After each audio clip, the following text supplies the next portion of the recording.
네, 하나님 말씀 보도록 하겠습니다. 에스라 10장 1절부터 17절까지의 말씀입니다. 저와 여러분이 한 절씩 교독하고 마지막 절은 합독하도록 하겠습니다. 교독합니다. 에스라가 하나님의 성전 앞에 엎드려 울며 기도하여 죄를 자복할 때에 많은 백성이 크게 통곡하며 이스라엘 중에서 백성의 남녀와 어린아이의 큰 무리가 그 앞에 모인지라.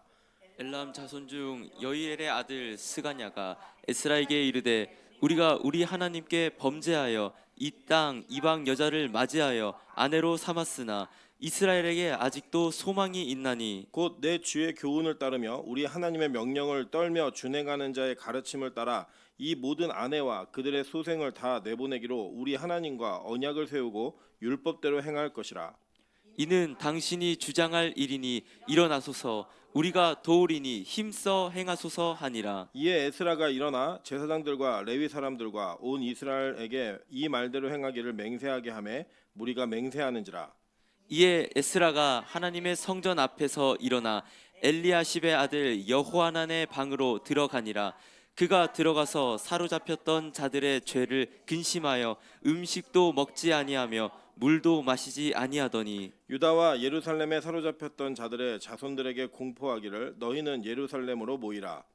누구든지 방백들과 장로들의 훈시를 따라 3일 내에 오지 아니하면 그의 재산을 정몰하고 사로잡혔던 자의 모임에서 쫓아내리라 하매 유다와 베냐민 모든 사람들이 3일 내에 예루살렘에 모이니 때는 아홉째 달 20일이라. 무리가 하나님의 성전 앞 광장에 앉아서 이 일과 큰 비 때문에 떨고 있더니 제사장 에스라가 일어나 그들에게 이르되 너희가 범죄하여 이방 여자를 아내로 삼아 이스라엘의 죄를 더하게 하였으니 이제 너희 조상들의 하나님 앞에서 죄를 자복하고 그의 뜻대로 행하여 그 지방 사람들과 이방 여인을 끊어버리라 하니 모든 회중이 큰 소리로 대답하여 이르되 당신의 말씀대로 우리가 마땅히 행할 것이니이다. 그러나 백성이 많고 또 큰 비가 내리는 때니 능히 밖에 서지 못할 것이요 우리가 이 일로 크게 범죄하였은즉 하루 이틀에 할 일이 아니오니 이제 온 회중을 위하여 우리의 방백들을 세우고 우리 모든 성읍에 이방 여자에게 장가든 자는 다 기한에 각 고을의 장로들과 재판장과 함께 오게 하여 이 일로 인한 우리 하나님의 진노가 우리에게서 떠나게 하소서 하나 오직 아사엘의 아들 요나단과 디과의 아들 야스야가 일어나 그 일을 반대하고 무슬람과 레위 사람 삽부대가 그들을 돕더라.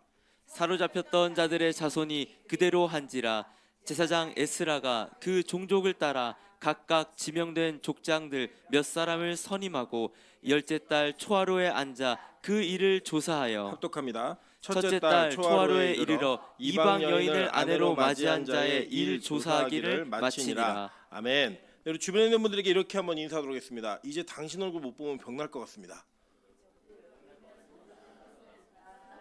네, 우리가 서로 보는 것만으로도 즐겁고 기쁨이 있는 관계를 넘어서서 없으면 병날 정도의 관계였으면 좋겠습니다. 그래서 서로를 바라봄이, 서로를 또 기대함이 교회 안에서 좀 더 돈독해지고 또 하나님을 향한 예배의 자리에서 그 사랑이 더 아름답게 열매맺는 모습들을 이루어 가시는 빛과 소금 교회 되기를 주님의 이름으로 축원합니다. 네, 오늘은 에스라 10장 1절부터 17절까지의 말씀을 가지고 하자보수라는 제목으로 하나님 말씀 증거하도록 하겠습니다.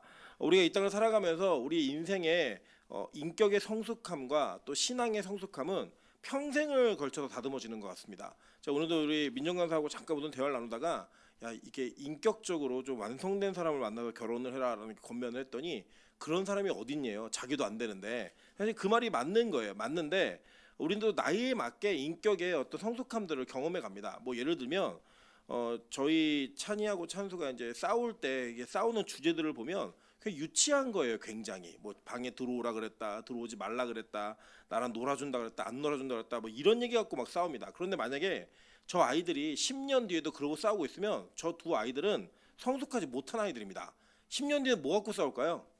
뭐 내 방에 왜 들어오냐, 뭐 옷 내 거 왜 가져갔냐, 뭐 이런 거 갖고 싸우겠죠. 20년 뒤에는 또 다른 문제 갖고 또 싸울 거예요. 아마 우리 인생은 평생을 걸쳐서 인격의 어떤 성숙함을 위해서 자기 자신을 부단하게 깎아내리면서 깎아가면서 다듬고 또 어떤 신앙의 영역들도 우리 신앙의 연차에 맞게 그 연차에 따라 우리 자신을 다듬어가는 일들은 우리 누구나 다 하는 일입니다. 목사라고 신앙의 연단이 끝난 것도 아니고 초신자라고 신앙의 연단이 너무 긴 것도 아니라 우리 모두는 하나님 앞에 서는 그날까지 모든 걸 다 다듬어가야 되는 인생입니다. 그래서 어떻게 보면 우리는 다 하자가 있는 인생이라는 거예요. 우리도 이제 아파트를 뭐 분양받거나 어떤 돈을 내고 들어가는 집들에 분양을 받은 사람들이 반드시 체크하는 게 뭐죠? 하자 보수를 체크를 합니다. 그래서 분명히 내가 약속되어진 기간 안에 약속되어진 재질과 약속되어진 어떤 재료들로 집을 잘 지어냈는가, 그리고 그것이 규격에 맞게 잘 지어졌는가를 들어갈 입주인들이 다 체크를 해가지고 이거를 꼭 고쳐주기를 원합니다. 근데 이 세상에는요, 하자 보수의 기간이 유효 기간이 있다라는 거예요. 그래서 뭐 예를 들면 내가 만들어 놓은 건데, 내가 산 건데 그것이 뭐 AS 기간이 1년이다. 그럼 딱 1년, 2년이다. 그럼 딱 2년. 그 안에만 그것에 대한 책임을 이제 그 시간이 지나고 나면 책임을 지지 않는다라는 겁니다. 근데 감사한 것은 하나님은 우리의 인생과 우리의 신앙을 포기하지 않으시고 끝까지 하자보수하시는 하나님의 AS는 아주 보증이 확실한 그런 AS라는 거예요. 그리고 우리 너무 감사한 것은 우리 옆 사람에게 한번 인사하겠습니다. 평생 보증받은 인생입니다.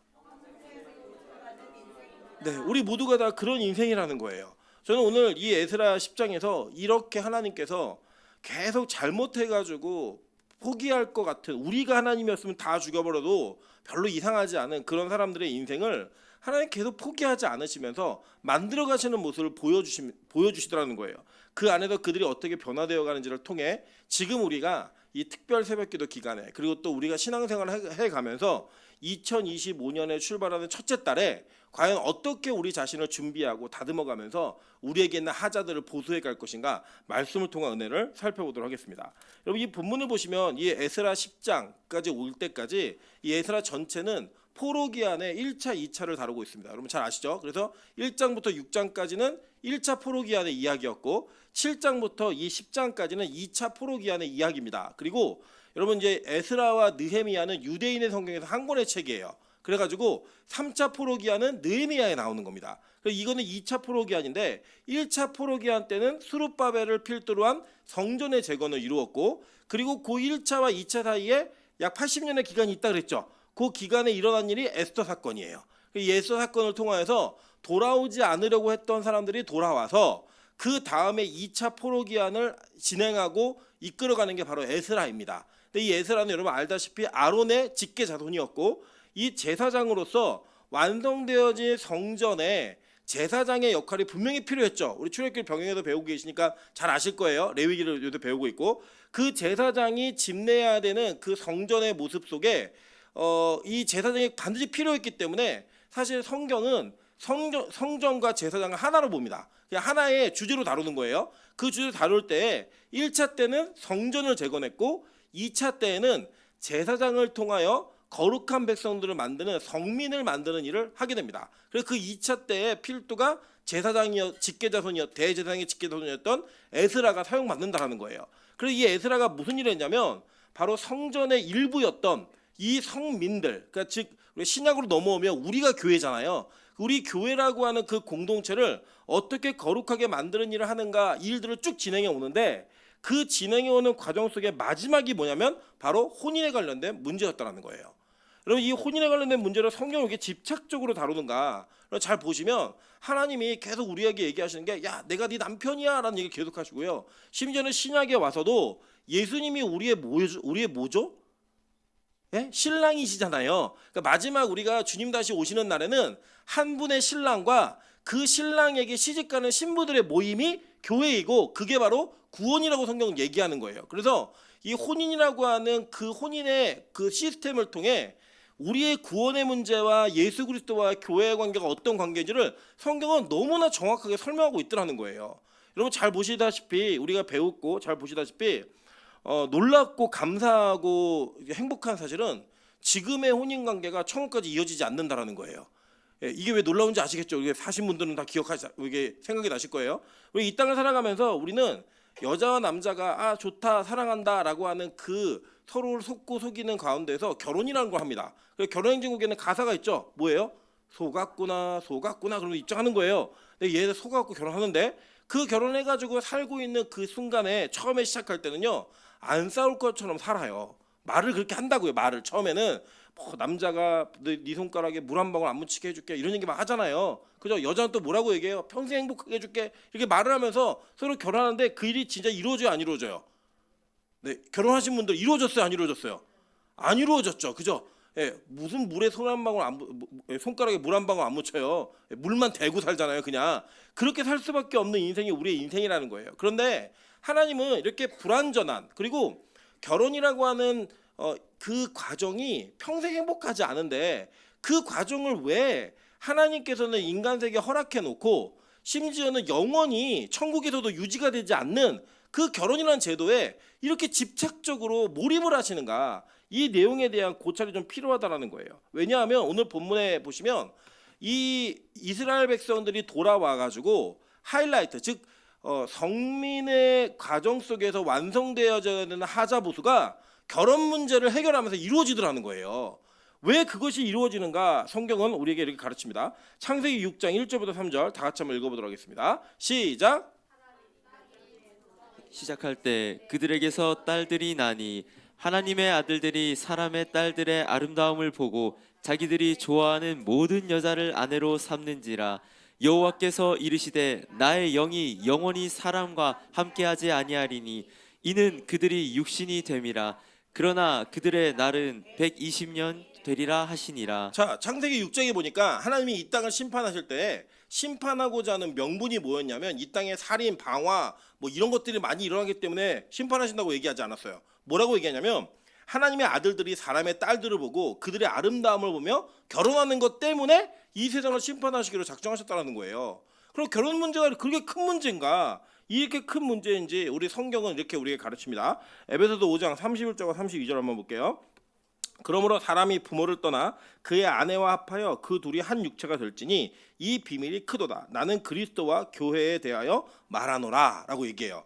그럼 바울이 이렇게 해서 잠깐 이렇게 에베소서를 5장을 슬쩍 읽으시면 야, 바울은 남존 여비의 대가인가 보다 이런 생각이 듭니다. 왜냐하면 여자들에게 무조건 남편에게 복종하래요. 그리고 이게 부부싸움을 하게 되면 반드시 남편들이 들고 나오는 성경 구절이 여기잖아요. 복종해 라고 얘기하는데 그 뒤에는 뭐라고 얘기하죠? 남편들에게는 아내를 위하여 목숨을 내어놓고 그리스도가 교회를 위해 목숨을 주셨던 것처럼 자기 목숨부터 사랑하래요. 이런 얘기하면서 서로 싸우는 이 구절로 사용하시는데 바울이 그렇게 싸울 때 쓰라고 준 구절이 아니겠죠. 그럼 뭐냐면 이 결혼이라는 제도가 어떠한 의미를 담고 있는지를 얘기한 거예요. 즉 신랑인 남편 예수 그리스도와 신부인 교회가 연합을 이루어야지만 그것이 온전한 결혼의 관계, 하나됨의 관계라고 가르치는 겁니다. 여러분 우리 인간 세계에서도 참 웃기지 않습니까? 예를 들면 지금 저는 딸을 하나 키우고 있는데 이 딸이 너무 애교가 많아요. 그래서 아침에 일어나면 아빠 아침이야 그러면 안아주고 막 뽀뽀하고 서로 막 살을 부대고 막 이래요. 그리고 너무 저는 행복한 게 그냥 누워 있으면 자기 볼을 제 볼에 갖다 대고 막 비벼요. 아빠가 사랑한대요. 근데 제가 저 아이가 20살이 돼도 그렇게 할까요?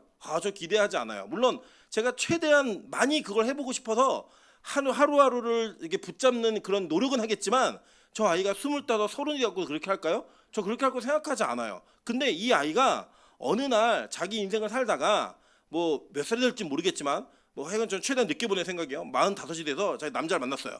남자를 만나가지고 결혼을 하게 되면 평생도록 보지 않던 남자와 같이 살을 섞고 서로 알몸을 보여주고 함께하는 일이 어렵지 않은 관계가 되는 거예요. 이렇게 웃기지 않습니까? 키워준 아버지도 그렇게 못한다고요. 벌써 뭐 12살, 13살만 돼도 자기 방에 못 들어오게 할 거예요. 막 문 잠가놓고 문을 떼버릴 생각이에요. 그냥 아예 그냥 없어지게. 그리고 그 아이는 자기의 키워준 아버지, 낳아준 아버지조차도 근접하지 못하게 하는 자기 영역이 생겨버리는데 어느 날 어떤 남자를 만나게 되면 그 남자가 자기 영역을 다 들어와도 그걸 허용해주는 그런 관계가 되더라는 거예요. 그래서 그렇게 되는 것을 뭐라고 얘기하면 하나가 된다라고 이야기를 하는 겁니다.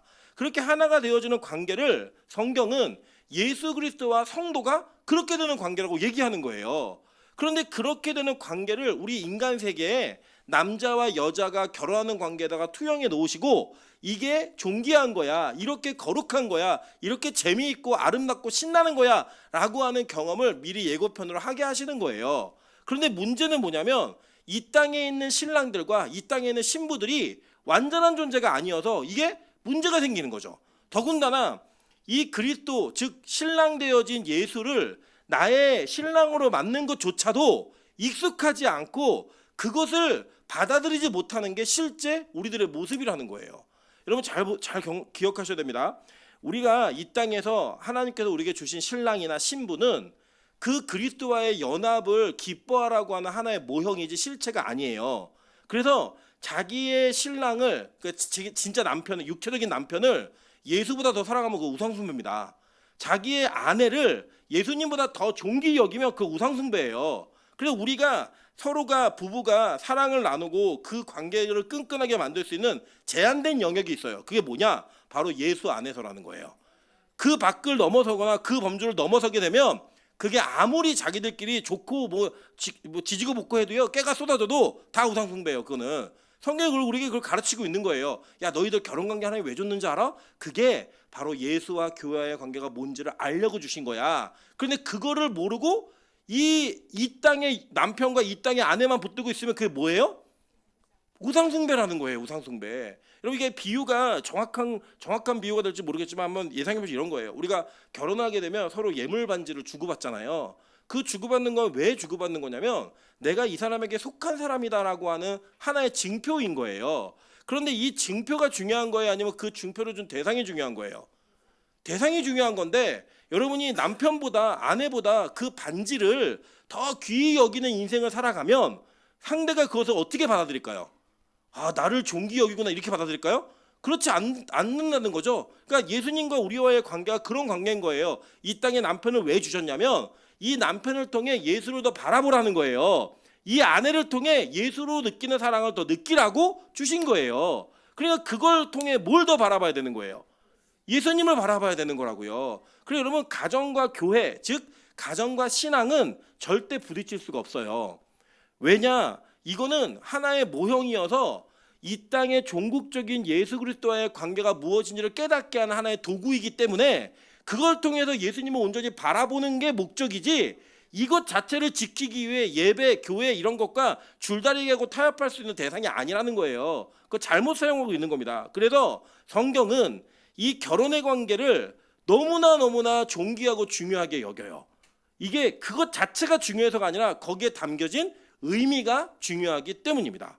그런데 어떤 일이 벌어졌나? 이들의 타락이 벌어진 거예요. 여러분 이 성경에서는요 단지 국제 결혼을 반대하는 게 아니에요. 이런 겁니다. 제가 이제 경험해 보니까 이런 거예요. 저는 총각 때 제가 가지고 있었던 개념이나 살아가는 문화가 결혼하고 나서 많이 달라졌어요. 왜 달라졌냐면 결혼하니까 저랑 전혀 다른 사람과 살면서 그 다른 부분을 맞춰가다 보니까 제가 포기하는 부분도 있고 제가 포기하게 만드는 부분도 있어요. 그래서 어느 정도 적절한 수위를 찾아서 이 정도면 서로가 합의해서 서로 양보할 수 있겠구나 이 정도의 개념을 갖고 살아가는 거예요. 저는 총각 때 무조건 양말을 벗으면 그 양말 잘 신지도 않았지만 벗으면 다 이걸 고이고이 접어가지고 이렇게 뭉쳐서 그냥 세탁기에 넣었어요. 우리 여성분들은 굉장히 불쾌하시겠지만 그냥 그렇게 넣었어요. 그냥 왜냐 그렇게 해서 빨아서 나오면 그냥 그대로 갖고 있으면 돼요. 굉장히 큰 은혜죠. 근데 지금은 그렇게 하면 혼나요. 저희 아내한테 혼나기 때문에 어쩔 수 없이 다 펴서 넣어요. 저는 이쪽에 타협을 본 거예요. 뭐냐 그 상대가 가지고 있는 개념 속에 이 개념이 저 사람이 말하는 게 나보다 옳으니 내가 그걸 받아들이겠습니다. 그걸 받아들인 거죠. 그래서 저는 총각 때와 지금은 완전히 달라요. 총각 때는요 저희 집에 누구나 다 와서 누구나 다 같이 즐기고 노는 막 문화였어요. 그냥 뭐 청년들이 막 제가 없어도 막 집에 들어와 놀고 착 치우고 나가고 이런 문화였는데 지금은 그렇게 안 돼요. 왜 안 되냐면 저희 아내가 있기 때문에 그래요. 어쩔 수 없어요 그거는. 그런데 뭐냐면 이게 누군가를 만나서 그 사람과의 결혼 생활을 하다 보니까 내가 변하는 거예요. 내 가치관과 세계관이 바뀌는 거라고요. 결혼은 그런 겁니다. 여러분 그래도 제가 청년들에게 뭐라고 말하냐면 야 니들 편하게 살고 싶으면 혼자 살아. 그런데 행복하게 살고 싶으면 결혼해 라고 얘기해요. 그럼 행복한 것은 편한 거예요 안 편한 거예요? 안 편한 거죠. 여러분 절대 편하지 않아요? 결혼생활 편하신 분 상대가 죽으라고 참는 거예요. 그거는 내가 편하다 그러면 상대가 죽으라고 참고 있는 거라고요. 결혼생활이 편할 수 없어요. 혼자 사는 게 훨씬 편해요. 근데 결혼하면 불편하다고요. 왜요? 상대의 가치관을 받아들이기 때문이에요. 자 그런데 이거예요. 왜 성경이 이방인들과의 결혼을 반대하고 있는가? 다른 게 아니라 이방인들과의 결혼을 통하여 우리는 이방인들이 가지고 있는 미신적 개념들, 그러니까 하나님이 아닌 다른 것들을 섬기는 개념들을 우상의 개념을 받아들일 수밖에 없다라는 거예요. 성경이 솔로몬이 1000명의 후궁이 있었잖아요, 부인이. 근데 그 1000명의 부인 자체를 정죄하지 않아요. 근데 뭘 정죄하는지 아세요? 솔로몬이 그 여인들을 사랑하여서 그 여인들이 섬기는 신들을 같이 섬겼을 때 그걸 정죄하고 있어요. 이게 무슨 의미인지 잘 보셔야 돼요. 그러니까 그러면 그게 괜찮으면 일부 다쳐도 괜찮다 이런 의미가 아니라 성경이 결혼의 제도를 사용하고 그 그릇 안에 담고 있는 개념이 무엇인지 잘 이해하시라는 거예요. 이게 단지 예를 들어 지금 우리 교회는 희태 형제가 일본 여자하고 결혼했잖아요. 그리고 이 성경적으로 이거 죄잖아요, 죄. 문자적으로 그대로 보면 그런 의미가 아니라는 거예요. 그들이 가지고 있는 사상, 개념, 그들이 가지고 있는 삶의 원리, 이것들이 내 안으로 들어오게 되면 그 들어온 것이 하나님을 섬기는 데 방해가 된다? 그럼 그게 뭐예요? 우상 숭배라는 거예요. 성경은 그래서 이 결혼의 문제를, 혼인에 대한 문제를 너무나 엄격하게 다루면서 이렇게 믿지 않는 자들과 함께 결혼하는 문제를 뭐라고 말하냐면 타락이라고 얘기하는 겁니다. 그들이 가지고 있는 삶을 받아들이는 거니까. 한번 볼까요? 고린도서 6장 14절부터 16절입니다. 너희는 믿지 않는 자와 멍에를 함께 매지 말라. 의와 불법이 어찌 함께하며 빛과 어둠이 어찌 사귀며 그리스도와 벨리알이 어찌 조화되며 믿는 자와 믿지 않는 자가 어찌 상관하며 하나님의 성전과 우상이 어찌 일치가 되리요. 우리는 살아계신 하나님의 성전이라. 이와 같이 하나님께서 이르시되 내가 그들 가운데 거하며 두루 행하여 나는 그들의 하나님이 되고 그들은 나의 백성이 되리라. 이게 진짜 결혼관계라고요. 내가 그들의 하나님이 되고 그들은 내 백성이 된다. 근데 그들이 믿지 않는 자와 함께 멍에를 매면 내 백성이 될 수 있다 없다예요? 없다라는 거예요. 그래서 성경은 믿지 않는 자들과의 결혼, 믿지 않는 문화와의 교류를 다 음행이라고 얘기하고 결혼의 제도에서 벗어난 문제라고 가르치는 겁니다. 그러니까 여러분 잘 보세요. 예를 들어서 어떤 형제가, 어떤 자매가 믿지 않는 형제 자매와 결혼을 해서 그 사람을 교회에 데리고 나오고 신앙생활을 하게 만든다. 그러면 이거는 우상 숭배요? 아니에요? 아니라고요. 그런데 교회 안에서 믿는 사람의 자녀들이 서로 결혼했는데 결혼하자마자 교회를 안 나오고 놀러 다니기 시작한다. 주일날. 그게 뭐가 된 거예요? 이 우상 숭배라는 거예요. 이게 성경 우리가 그걸 가르치는 거라고요. 그러니까 단지 야 너 교회 다녀 안 다녀 뭐 세례 받았어 안 받았어 이런 개념이 아니라 그가 어떤 생각을 가지고 살고 있으며 그 연합을 통하여 어떤 결론이 나오는가, 이게 중요한 거라고요. 그래서 결혼을 잘했다 못했다 이거는 집안에 재산이 얼마가 있다, 뭘 가지고 있다, 뭘 물려받고 직업이 뭐다 이런 개념으로 따지는 게 아니고요. 그들이 가지고 있는 생각이 하나님께서 얼마나 기뻐하시는 생각인가, 그리고 그 연합을 통해 그게 얼마나 강화되어지는가, 이게 결혼을 잘했다라고 얘기하는 거고요. 그렇게 결혼했는데 그게 약화되면 결혼을 못했다라고 얘기하는 거예요. 그리스도인들은 그렇게 평가하는 겁니다. 이 세상은 자산이 얼마이고 외모가 어떻고 어떤 학벌을 가졌고 어떤 직장을 가졌는가를 가지고 그 문제를 평가하지만 성경은 그것을 그렇게 평가하지 않는다라는 거예요. 자, 이게 뭐가 문제가 되었느냐, 이런 거예요. 다시 죄를 범해서 매를 맞아서 포로로 끌려갔다가 돌아온 자들이 어떤 결혼을 했냐면 그 땅에 살고 있는 이방인들과 결혼했다라는 거예요. 근데 그 문제는 뭐냐? 그 이방인들과 결혼을 통하여 그들에게 이루어진 게 뭐냐? 예배가 타락이 되어졌고 그들의 자녀들과 부인들이 이방의 그 풍습과 문화를 그대로 갖고 살고 있는 거예요. 그러니까 그게 이 땅에 살고 있는 그리스도인들에게 타락의 문제로 평가되어지는 기준이 되어버린 겁니다. 여러분, 저는 왜 이 본문이, 그리고 이 이야기가 우리 빛가서공교회에 2025년 1월 달에 들려져야 되는가, 이 문제에 대해서 좀 더 깊이 고민하는 은혜가 있었으면 좋겠습니다. 이런 거예요. 우리가 이 땅을 살아가면서 우리는 교회, 즉 성도라는 직분과 명분을 가지고 이 땅을 살아갑니다. 그런데 우리가 살아왔던 삶의 흔적들을 쭉 돌아보면 우린 여전히 우리의 눈과 우리의 생각과 우리의 판단의 기준이 세상과 그렇게 다르지 않다라는 거예요. 세상이 추구하는 것들을 따라왔고 세상이 원하는 것들을 따라오면서 교회가 그것들을 다 받아들인 거예요. 그 받아들인 것을 성경은 뭐라고 얘기하냐면 음행이라고 말하는 거예요. 우리 안에 어떤 문제가 있고 그렇게 생겨서 스캔들이 나고 그것 자체가 음행이 아니라 교회가 추구하고 나아가는 방향 자체가 세상과 다르지 않을 때 그것을 음행이라고 말하는 것이고 그것을 성전의 타락이라고 이야기하는 겁니다. 여러분, 이스라엘이 망하기 전에요, 그 망하기 전까지 이스라엘 성전에서는 여전히 제사는 드려지고 있었어요.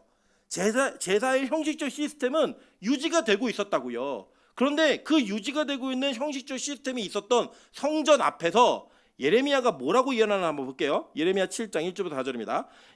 여호와께로부터 예레미야에게 말씀이 임하니라. 이르시되 너는 여호와의 집 문에 서서 이 말을 선포하여 이르기를 여호와께 예배하러 이 문으로 들어가는 유다 사람들아, 여호와의 말씀을 들으라. 만군의 여호와 이스라엘의 하나님께서 이와 같이 말씀하시되 너희 길과 행위를 바르게 하라. 그리하면 내가 너희로 이곳에 살게 하리라. 너희는 이것이 여호와의 성전이라, 여호와의 성전이라, 여호와의 성전이라 하는 거짓말을 믿지 말라라고 얘기했어요. 오늘도 호별이가 우리 교회 들어오면서 여기는 교회가 아니라는 거예요. 이모별 선지자님께서 여기는 교회가 아니래요. 어디가 교회냐 했더니 하늘문에 가서 달이 뜬다, 달이 이거 해가 교회라는 거예요. 여러분, 이 아이의 이야기가 우습게 들리는 이야기일 수 있겠지만 어쩌면 진짜 하나님께서 세우신 선지자들이 이 땅에 있는 대부분의 교회들 문 앞에서 야 너희들 여기가 교회가 아니라고 외쳐 라고 말하는 것이 너무나 합당한 시대가 이 시대가 되어버렸다는 거예요. 여러분, 오늘도 참 초유의 일이 벌어졌죠. 대통령이 체포돼서 갔어요. 여러분, 이 체포돼서 가는 일을 과정 속에 보면요, 오늘 성경도 보시면 혼인 문제 이 개혁을 할 때 반대하는 사람들이 있었어요. 그래서 여러분, 만장일치로 모두가 다 하나의 의견을 갖는 일은 극히 드뭅니다. 예를 들면 우리가 일본이나 전쟁을 해도 일본이나 전쟁하지 말자는 사람들이 있을 거예요. 여러분, 그거는 어쩔 수 없는 일이지만 여러분, 대통령이 법을 지켜야 돼요, 안 지켜야 돼요?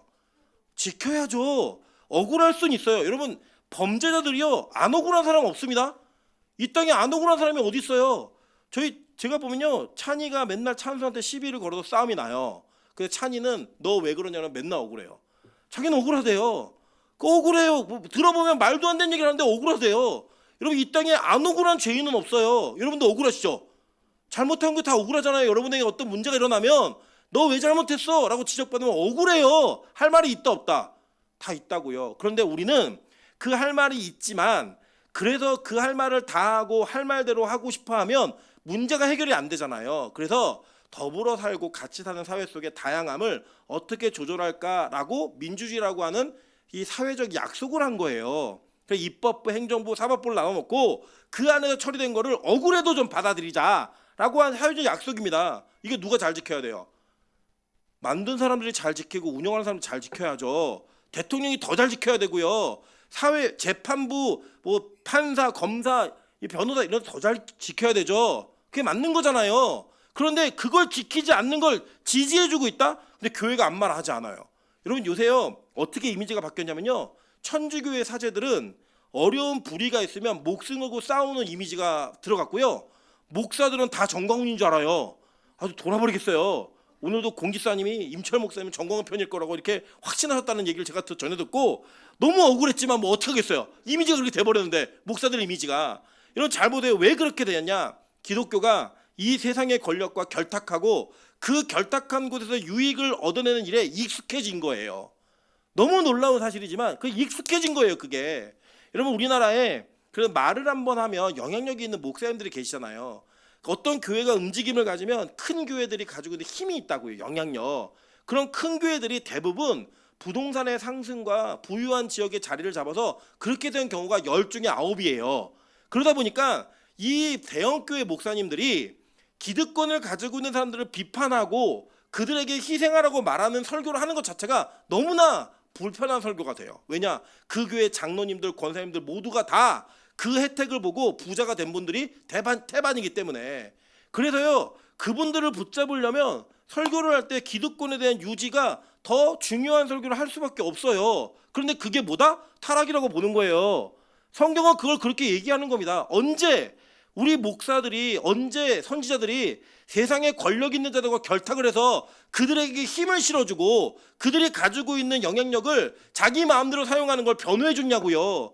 교회는 한 번도 그랬던 적이 없어요. 오히려 그들을 지적하고 그 지적한 것 때문에 핍박당하고 매맞는 일을 했지만 그렇게 하지 않았는데, 현대의 작금의 교회들은 그런 일들을 서슴없이 하고 있어요. 그러면서 이런 일들을 하면서 이게 교회가 하는 일이라고 얘기를 하니까 안 믿는 사람들이 볼 때는 똑같은 놈들인 거예요, 다. 여러분, 저는 교회가 비난받는 거에 대해 속상하지만 변명할 거리가 별로 없어요. 우리가 그분들이 소수라고 얘기하기에는 너무 영향력이 큰 분들이 그런 일들을 막 해놓고 나니까요, 너무 속상해요. 진짜 속상한데 변명하지 못하겠어요.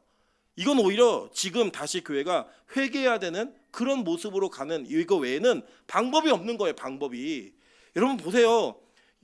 이 대통령이 무속에 심취해 있다는 거 우리 대통령 경선할 때부터 알았어요. 솔직히 말씀하세요. 다 알았잖아요. 왕자 쓰고 나올 때부터 다 알았다고요. 그런데도 불구하고 많은 목사님들이 축복하면서 하늘이 내린 선지자라고, 하늘이 보낸 지도자라고 이렇게 얘기한 분들이 태반이었어요. 저는 그게 너무 속상한 거예요. 왜? 여러분 제가 비유로 말씀 설명드렸지만 우리가 안 믿는 사람이 하는 맛집에 가서 밥을 먹을 수 있지만 그 맛집 주인이 반찬을 내오면서 구슬하면서 내온다 그러면 그거 가야 돼, 안 가야 돼요? 반찬 더 주세요 그랬더니 덩덩 덩덕하면서 반찬 들고 나오면 그 음식을 가야 돼요, 안 가야 돼요? 안 가는 게 맞죠. 그게 신앙인이죠. 아무리 맛있는 게 있어도 맛없는 데 가서 밥을 먹더라도 그거 안 하는 게 맞는 거잖아요. 여러분 그런 모습을 갖고 있는 사람들, 그런 정치인들을 우리가 배격하고 기도로 물리쳐야 되는 거예요. 그거는 타협해야 되는 게 아니라 여러분이 지지하는 정당에서 그런 후보를 낸다? 정당 지지를 철회하셔야 된다고요. 여러분 우리는 그리스도인이에요. 교회는 하나님께서 주신 순수성을 가지고 마지막 주님 오시는 그날까지 거룩한 신부로 살아가는 게 교회이지 세상에서 성공하고 세상에 많은 것들을 움켜쥐는 게 교회가 아니라고요. 여러분 그런 정신과 그런 생각을 잃어버린 거예요. 누가요? 지금 에스라 시대의 사람들이. 누가요? 지금 저와 여러분이. 그래서요 지금도 여전히 우리는 목사가 어느 대학을 나왔다, 목사가 무슨 학위가 있다라고 하면 그 목사의 말을 신뢰해요. 여러분 그게 우리의 모습이에요. 여러분 우리 성도들 중에도요 어떤 성도가 어느 대학을 나왔다, 자산이 얼마 있다, 저 사람의 사회적 위치가 뭐다라고 얘기하는 걸로 그 사람을 다르게 대하고 있어요. 여러분 그게 교회의 타락이라고요. 그게 교회가 타락한 결과를 그대로 보여주고 있는 거예요. 이 시대가 그랬던 겁니다. 그것을 이 사람들이 어떻게 표현했느냐? 야 우리는 그리스도인으로서 하나님을 섬기는 이 여자들과 결혼하는 것보다 이 땅에 잘 적응해서 이 땅에서 호의호식을 누리고 있는 이방 여인들과 결혼해서 사는 게 우리 훨씬 편해. 이걸 한 거예요. 그리고 그게 바로 이 모습, 절정의 모습을 보여주는 거라고요. 여러분 이 시대는 앞으로 계속 이 모습을 보여줄 겁니다. 왜냐? 성경의 창세기의 홍도 심판 때도 그렇게 했고요. 지금 이 시대도 그렇게 하고 있고요. 앞으로 에스라 시대도 이렇게 했고요. 앞으로 우리가 사는 시대에도 우리 이걸 잘 못 버릴 거예요. 여러분 우리 모습 속에 이러한 하나님께서 음행이라고 얘기할 만한 성전의 타락의 모습이 있지 않은가 다시 한번 고민해 보셔야 되는 거예요. 그럼 말라기 선지자가 우리에게 예배의 모습을 이렇게 얘기했어요. 말라기 1장 6절부터 10절입니다. 내 이름을 멸시하는 제사장들아, 나 만군의 여호와가 너희에게 이르기를 이들은 그 아버지를, 종은 그 주인을 공경하나니 내가 아버지일진데 나를 공경함이 어디 있느냐, 내가 주인일진데 나를 두려워함이 어디 있느냐 하나, 너희는 이르기를 우리가 어떻게 주의 이름을 멸시하였나이까 하는도다. 너희가 더러운 떡을 나의 제단에 드리고도 말하기를 우리가 어떻게 주를 더럽게 하였나이까 하는도다. 이는 너희가 여호와의 식탁은 경멸히 여길 것이라 말하기 때문이라. 만군의 여호와가 이르노라. 너희가 눈먼 희생제물을 바치는 것이 어찌 악하지 아니하며 저는 것 병든 것을 드리는 것이 어찌 악하지 아니하냐. 이제 그것을 너희 총독에게 들어보라. 그가 너를 기뻐하겠으며 너를 받아주겠느냐. 만군의 여호와가 이르노라. 너희는 나 하나님께 은혜를 구하면서 우리를 불쌍히 여겨서 하여 보라. 너희가 이같이 행하였으니 내가 너희 중 하나인들 받겠느냐. 만군의 여호와가 이르노라. 너희가 내 제단 위에 헛되이 불사르지 못하게 하기 위하여 너희 중에 성전문을 닫을 자가 있었으면 좋겠도다. 내가 너희를 기뻐하지 아니하며 너희가 손으로 드리는 것을 받지도 아니하리라. 여러분 우리가 눈먼 것, 저는 것, 병든 것 드리는 거 서슴지 않았잖아요. 내 이 세상에다 체력 다 쓰고 남은 시간, 남은 체력 갖고 예배 드렸고요. 내 기분에 따라 예배를 드리고 안 드리고 조절했고 내 생각과 마음에 받아들이고 싶은 말은 받고 싶지 않은 말들은 받지 않았던 이런 모습으로 예배를 다 들어왔어요. 가장 교회에 귀한 것, 중요한 것, 그런 것들을 하나님께 내어놓고 헌신했던 기억보다도 이 세상엔 열심히 투자하고 이 교회에는 위로받기를 원했고 내가 투자한 것을 가지고 이 세상에서 복을 누리는 것을 와다 자랑하는 것을 우리는 더 익숙하게 여겼다고요. 그게 바로 이 시대의 예배이고 지금 저와 여러분들의 예배인 거예요. 여러분 그래도 우리 그냥 상징적인 이야기지만 이제 그렇지 않으니까 예전에 제가 빛가성교회 처음에 보임해서 이 교회를 구석구석 둘러보면서 너무 속닥였던 게 뭐냐면 교회에 있는 물건들이 다 집에서는 못 쓰는 물건들이에요. 여러분 그 못 쓰는 물건들을 바라보면서 얼마나 속상했냐면 이게 우리 집에 있어도 우리가 그냥 썼을까? 우리가 그렇게 생각하면 아니잖아요. 그런데 그걸 이제 바꾸고 나니까 내가 우리 집에는 좀 덜 좋은 걸 써도 교회엔 더 좋은 걸 써야겠다라고 생각하는 마음들로 우리 다 바뀌신 것 같아요. 전 너무 감사해요. 우리 예전에 제가 기억나는데 우리 최정인 권사님이 너무 새 거인 중고를 갖고 오시면서 목사님이 중고 갖고 오지 말라는데 이렇게 얘기하시면서 갖고 오셨어요. 보니까 너무 새 거 같았어요. 새 거 같은 중고. 그걸 갖고 오셔도 돼요. 제가 그래서 이제 교회 소문이 어떻게 한동안 났었냐면 우리 목사님 새 것만 좋아해. 아니에요. 절대 그렇지 않고요. 우리가 이 땅에서 내가 쓰기 아까운 그리고 내가 쓰기에 좀 과분한 것들 이런 것들이 교회 공동체 안에서 더 쓰여지길 바라고 또 그것을 소중히 여기고 귀히 여기는 모습으로 사용하는 것 이것도 하나의 예배 형태라고요. 여러분 우리가 이 세상에서는요 회사 지각 잘 안 합니다. 왜 지각 안 하는 줄 아세요? 지각하면 인사 고가 평가에서 평가를 좋게 받지 못해요. 그럼 승진에도 문제가 생기고 나중에 그것 때문에 나에게 불이익이 올 수 있어요. 여러분 이 세상에서는요 일 맡겨놓고 그 일을 맡기면 책임을 끝까지 다 합니다. 왠지 아십니까? 그렇게 해야지만 능력 있는 사람으로 인정받아 그 다음이 있기 때문이에요. 놀라운 사실이 뭔지 아세요? 교회 예배 늦는 건 우리 죄책감이 전혀 없어요. 내가 바쁘면 늦을 수도 있지 뭐 내일 다 하고 그 남은 시간 드릴 수도 있지 이런 생각이 우리 안에 있다고요. 그게 뭐예요? 눈먼 것, 저는 것, 병든 것 갖다 드린 거예요. 오늘 말라기 선지자가 얘기합니다. 야 너희들 그런 거 갖다가 니네 총독한테 드려봐. 총독이 그거 기뻐하겠어? 하나님 얘기하시는 거예요. 니들이 그런 거 갖다 바쳤지 니들이 도와달라고 얘기할 때 내가 하나라도 받을 줄 알아? 안 받을 거야. 이 얘기하는 거예요. 여러분 저는요 선물을 받으면 그 선물이 얼마짜리인지 별로 그건 중요하지 않아요. 그런데 우리가 선물을 받아보면 이 사람이 어떤 마음을 담았는지 우리 그거는 중요하게 볼 필요가 있습니다. 이 사람이 나에게 마음을 주었구나. 나에게 이걸 고르면서 나를 생각했겠구나 라고 하는 그 마음을 받을 때 그 마음이 기쁜 거예요. 그런데 여러분 이런 거죠. 예를 들어 과일이 선물이 들어왔는데 과일 절반이 다 썩었어요. 그리고 여러분 이거를 어떻게 이 사람이 마음을 줬다고 생각하겠어요? 나에게 마음을 줬다고 생각 못하는 거예요. 여러분 한번 생각해 보시겠어요? 여러분 데이트를 하고 연애를 하는데 여자가 맨날 2시간씩 늦어요. 마음 주는 거예요? 아니잖아요. 그건 뭐예요? 자기 할 일 다 하고 남은 시간 나오는 거잖아요. 그 절대 용납이 될 수 없는 거라는 거예요. 한두 번은 그럴 수 있겠지만 매번 그렇게 하면요 열받는 겁니다. 진짜 여러분 우리 인간관계에서도 그런데 하나님과의 관계에서 우리가 진짜 예배를 하나님이 닫아버리고 싶은 예배를 드리면서 하나님 그 예배는 드렸잖아요 라는 변명과 핑계로 얼마나 많은 시간들을 맺고 왔는지 한번 보시자는 거예요. 그걸 뭐라고 얘기하면 성경은 그거를 음행이라고 말하는 거예요. 그거를 이 세상과 연합함으로 이야기하는 겁니다. 이렇게 이 땅의 모든 예배가 다 하나님께서 받으시는 예배가 아니라는 거예요. 그러면 2024년도까지 무슨 예배를 드렸는지 저는 여러분 잘 모르겠어요. 그러나 하나님이 만약에 지금 에스라를 통해 이 이스라엘 백성들을 하자 보수하시는 것처럼 오늘 이 성경의 본문을 통해 우리를 하자 보수하신다면 그 전까지 드렸던 우리의 예배 태도와 그 전까지 우리가 그리스도를 생각했던 모든 마음들이 다 바뀌어야 된다는 거예요. 새롭게 변화되어야 되는 거예요.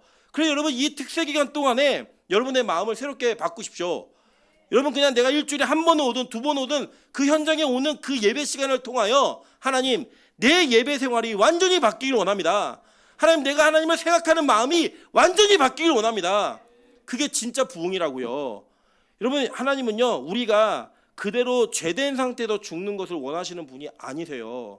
하나님이 우리를 혼내시고 징책하시고 드러내실 때에는 고치겠다라고 그것을 작정하신 거예요. 아까 우리 서두에 뭐라고 얘기했어요? 우리 하자보수는 언제까지라고요? 죽을 때까지 평생 하나님 우리 책임지기로 약속하셨다고요. 그리고 보세요. 이사야 55장 6절부터 7절 다 같이 읽겠습니다. 이사야 55장 6절 7절입니다. 자, 시작. 너희는 여호와를 만날 만할 때 찾으라. 가까이 계실 때 그를 부르라. 악인은 그의 길을, 불의한 자는 그의 생각을 버리고 여호와께로 돌아오라. 그리하면 그가 긍휼히 여기시리라.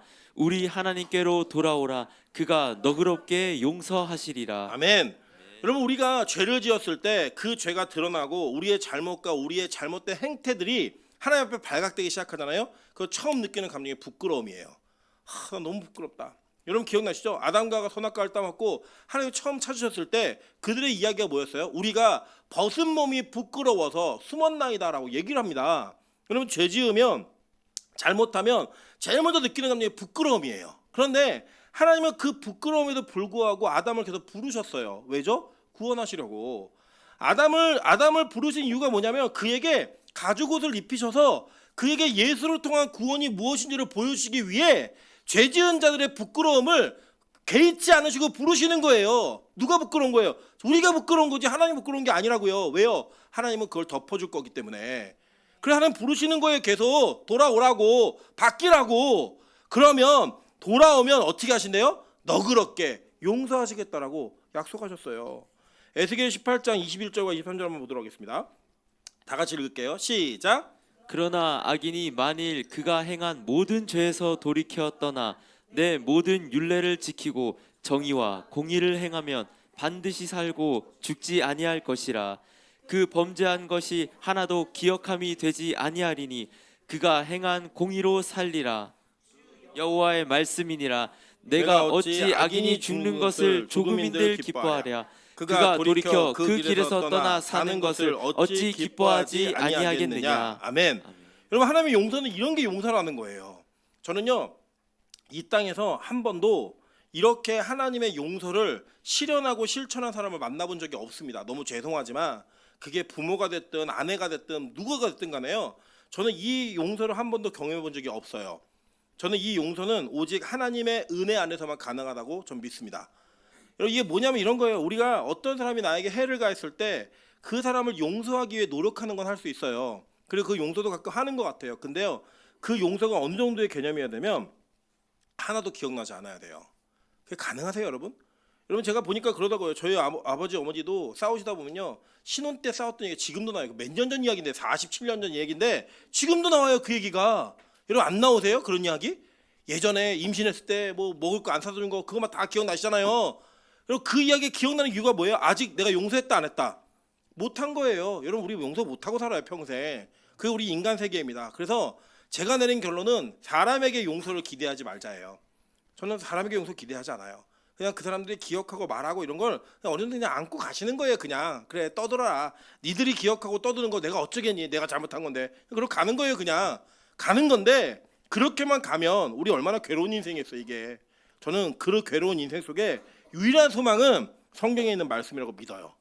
하나님은 기억하지 않으신다는 거예요.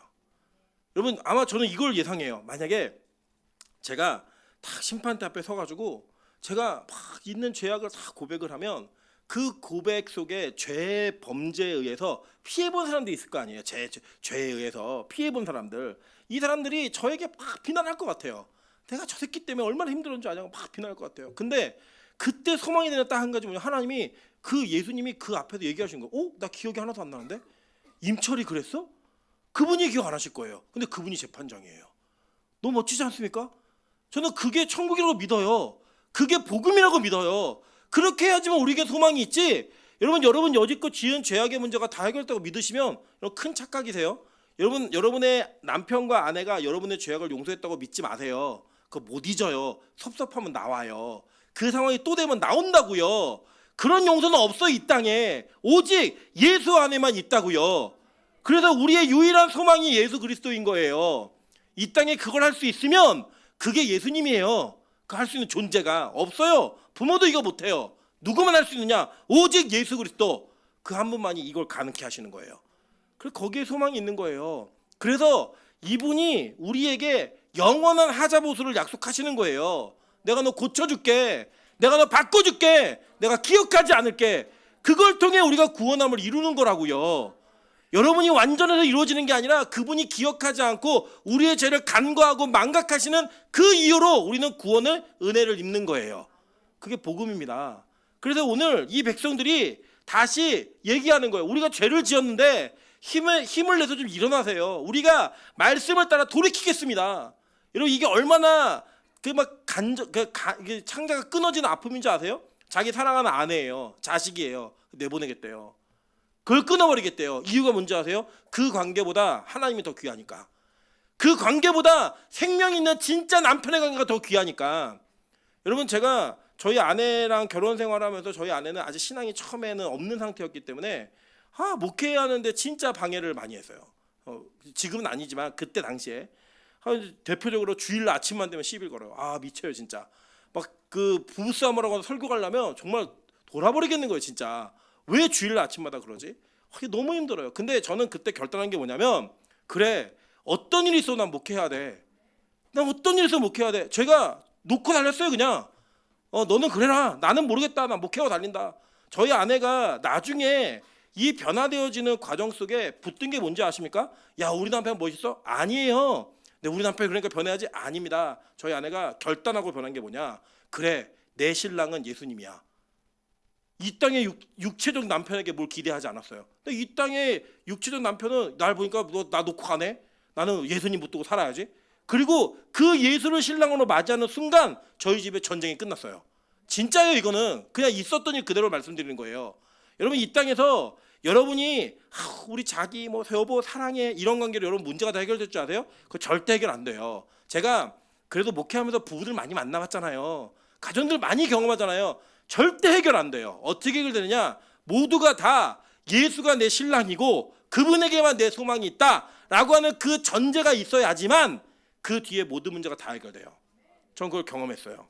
그래서 여러분, 이 땅에 우리가 끊어내지 못할 거 없어요. 예수가 진짜 신랑이라면, 예수가 진짜 나의 남편이라고 믿으면 여러분 포기하지 못할 것도 없어요. 여러분, 그 이면에 있는 다른 모든 문제들은요 다 작은 문제들이에요. 여러분, 혹시 죄악의 문제 때문에 막 죄책감을 갖고 계세요? 그것도 여러분 다 내려놓으세요. 어차피 이 세상에서는 여러분 앞으로 잘해도 용서 못 받아요. 해결이 안 된다고요. 오직 예수 안에만 그 용서함이 있어요.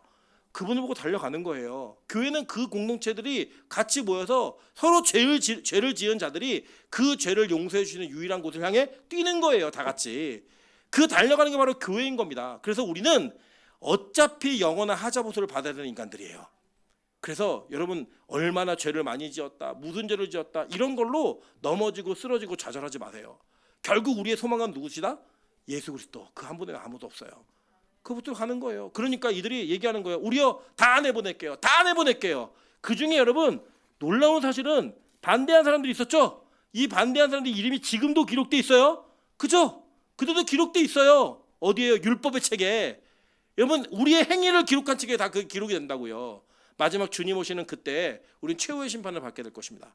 그때 여러분이 어느 책에 기록되어 있는가, 그 기록됨은 여러분의 행위에서 오는 게 아니라 그 책의 기록됨이 여러분의 행위를 만들어내요. 그래서 지금 그 죄악의 문제를 끊어내고 독립할 수 있는, 이 세상으로부터 독립할 수 있는 나의 유일한 신랑이 예수라고 고백할 수 있는 그 고백을 통하여 우리는 이 땅의 것을 끊어냄을 통해 생명책에 기록된 은혜를 확인하게 될 거예요. 저 우리 빛가서 공교회가 그 은혜를 경험하기를 소망합니다. 그 은혜가 경험되어졌을 때 이 교회는 진짜 교회로 그리스도의 신부로 살아갈 수 있을 거예요. 그래서 하나님은요 우리를 포기하지 않으시고 우리를 끝까지 인도하실 거예요. 우리 손을 붙들고 그게 어디든지 어느 곳이든지 우리 인도하실 거예요. 그 과정 속에 여러분 꼭 하자보수 받으셔서 진짜 온전한 그리스도의 신부로 거듭나는 인생을 살아가시기를 주님의 이름으로 축원합니다. 같이 한번 찬양으로 기도하며 나가겠습니다. 우리 인도라는 찬양 같이 한번 찬양하겠습니다.